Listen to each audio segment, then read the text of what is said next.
Hi, I'm Christina, and today I'm going to do a book haul. So these are all the books that I've bought in the last 3 months.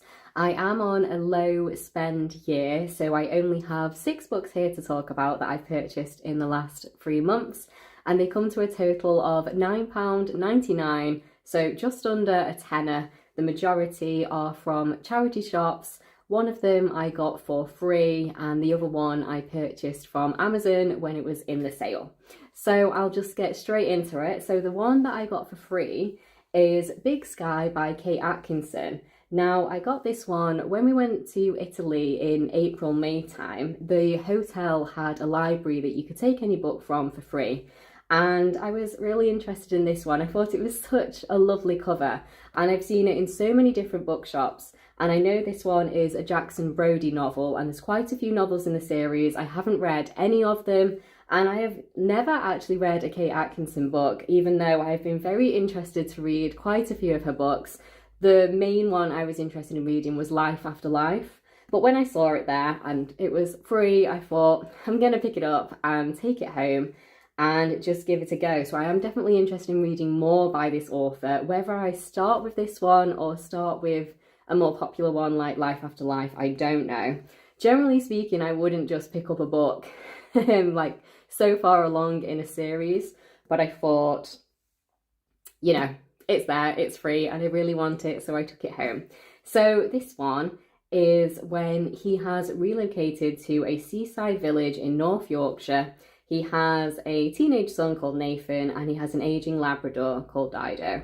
And yeah, don't want to know too much else about it. I'm just really interested to see kind of how she writes. And maybe I should go back to the start of the series. I don't know. It feels so strange to pick up a book so many books down in the series. But if you have read any of the books in this series, please let me know if you think I can just dip in here. Is that possible? Is it going to spoil things for me? Please do let me know if you have read any of them. Because she has so many books. Yeah, so this is 1, 2, 3, 4. This is the 5th book in the series.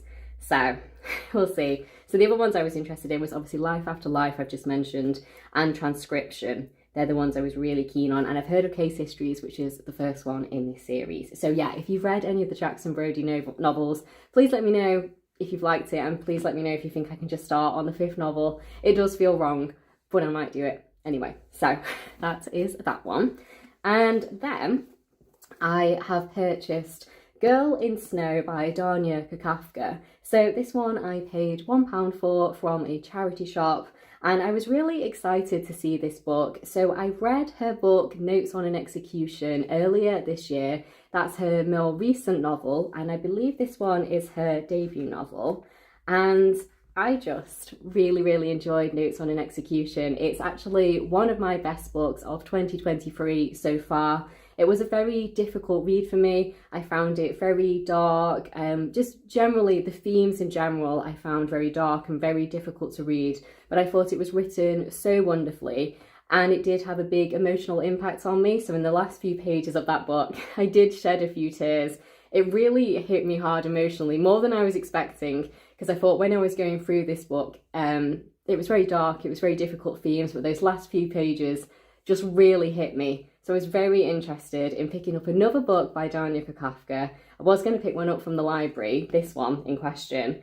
And then when I saw it in a charity shop for only £1, I thought, I'm just going to pick it up. I'm just going to bring it home with me. Definitely interested in reading more by her. So this one is, sorry, I haven't been very well. So I kind of finding it difficult to speak and kind of breathe. So if it sounds different, that's what it is. So basically, this is beloved high school student Lucinda is found murdered. No one in her sleepy Colorado suburb is untouched. Not the boy who loved her too much, not the girl who wanted her perfect life, not the police officer assigned to investigate. In the aftermath of the tragedy, these three unforgettable characters, Cameron, Jade and Russ, must each confront their darkest secrets in an effort to find solace, the truth, or both. Intoxicating intense, Girl in Snow is a compelling mystery set in a small town America.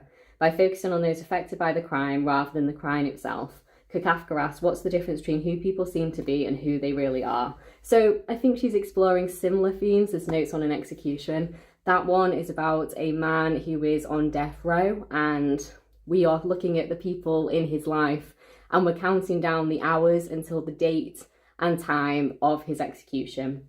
And we're looking at 3 different women who are important in his life.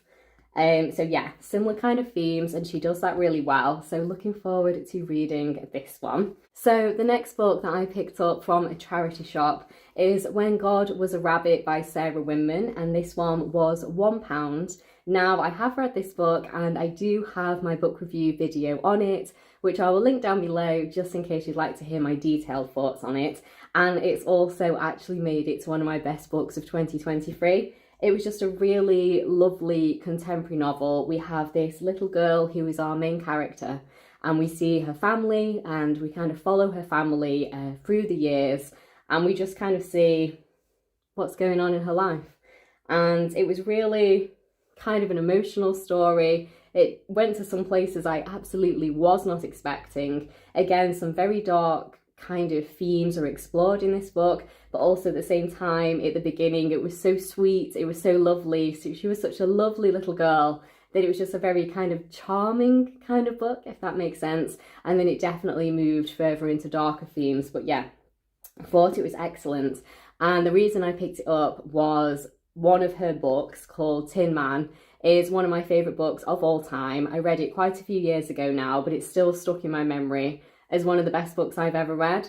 So I knew this one was her debut novel. So when I saw it in the charity shop, I just had to purchase it, especially with it only being £1. And yeah, really enjoyed it. 5-star read, one of the best books I've read this year, and I would highly recommend picking it up if you kind of think that one sounds interesting. So the next book that I have picked up from the charity shop again, and this one was also £1, is The First Day of Spring by Nancy Tucker. So this one is a very, again, there's lots of dark themes in these books. So this one also is a very kind of dark themed book. And I've heard quite a few people really enjoy this one. And the person that really sticks out to me who enjoyed this one is April over at Getting Higgy with It. So I will link her down below so you can go and check her out. She's a great booktuber, and you know that she really enjoyed this book. So when I saw it at the charity shop, I was like, yes, I remember April loved this book, so I'm going to give it a go and pick it up. So this one, just going to give you a little bit of a feel for it. We have a main character who is called Chrissy, and she's 8 years old, and she has a secret.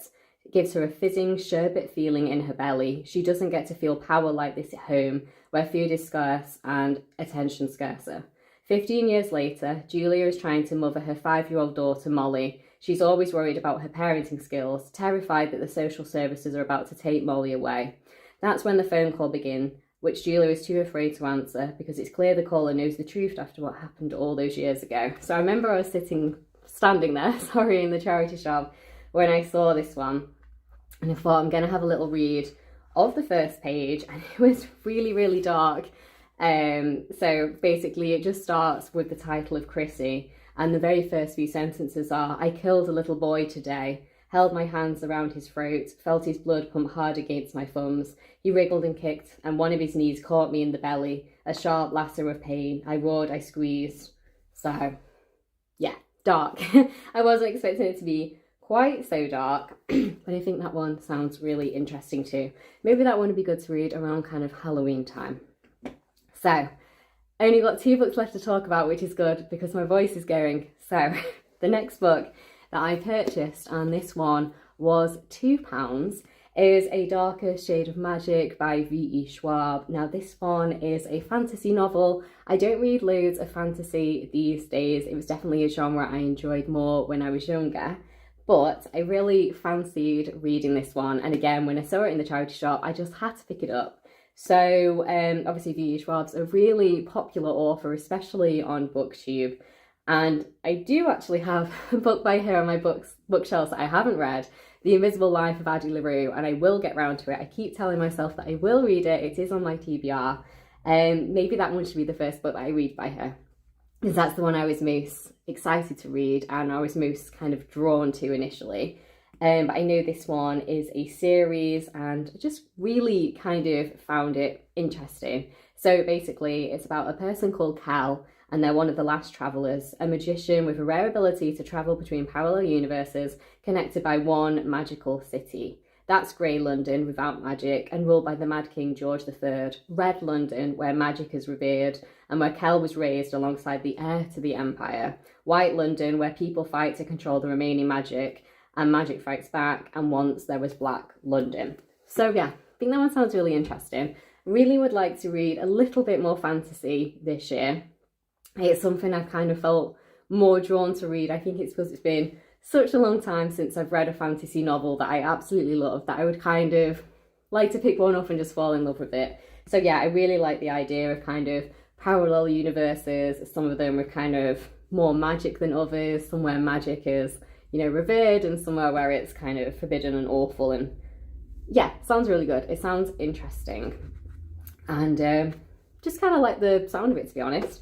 So the final one is Off the Deep End by Lucinda Berry. And I have read so many books by Lucinda Berry. This one I bought from Amazon for £4.99, and I actually bought this one as a gift for my dad for Father's Day, but I am including it in books that I've purchased because I have purchased it and it is a book and I do intend to read it after him. So to be fair to the low spend, yeah, I thought it would make sense to include it. So yes, this is one of her newer novels. I think my favourite book that I've read by her is called The Best of Friends. It was such a brilliant book, such a kind of hidden gem. I think a lot of her books don't have quite as much attention as I think they should have. So yeah, The Best of Friends was my favourite by her. And then I also read The Perfect Child, which I thought was really, really good. Very, very dark, really interesting kind of dark themes that it explored about children. So yes, and I've read a couple of others by her. One called When She Returned, which is kind of about cults. So yes, I really enjoy her writing. I think she does psychological thrillers really, really well, and she explores dark themes incredibly well too. So this one is about a therapist who is a stay-at-home mum, and she's got an idyllic suburban life which shatters when she crashes her car into an icy lake. Her son and another teenage boy plunge into the water with her, but Jules can only manage to save one of them, the wrong one. Reeling from the death of her son, Jules spirals into a violent and unstable mental state. 10 months after the accident, she's still trying to reckon with the fact that she rescued Isaac, another woman's child, when Isaac suddenly vanishes. Jules finds herself at the centre of a massive police investigation. While she harbours her own dangerous secrets, Jules is adamant that she didn't take Isaac, but then who did? Is Isaac the victim of a dangerous killer who's been targeting boys in the Midwest, or is someone else pulling the strings in this deadly game? So it sounds really interesting, and kind of like all of these different things are coming into play. So obviously an awful accident has happened and her son has drowned, and she's managed to save his friend and not him, and then obviously she's trying to deal with the death and the grief of losing her son, and then his friend also goes missing. So yeah, sounds really good.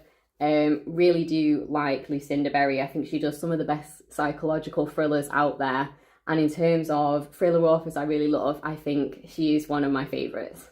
So yes. So these are all of the books that I've purchased in the last 3 months. I have 6 books here. I'm very much looking forward to reading them. If you have read any of these, I would love to know your thoughts on them down in the comments below. And if you have any preference for which one you think I should read first and which ones you think I should prioritise, definitely let me know that too, because my TBR is now at 47 books once I have included these 6. So quite a few things to read. So definitely let me know if you think one of these is brilliant and I need to prioritise it. So thank you so much for watching. Please do like the video if you've liked it, and please do subscribe if you'd like to hear more of me talking about books. I'll see you in my next one.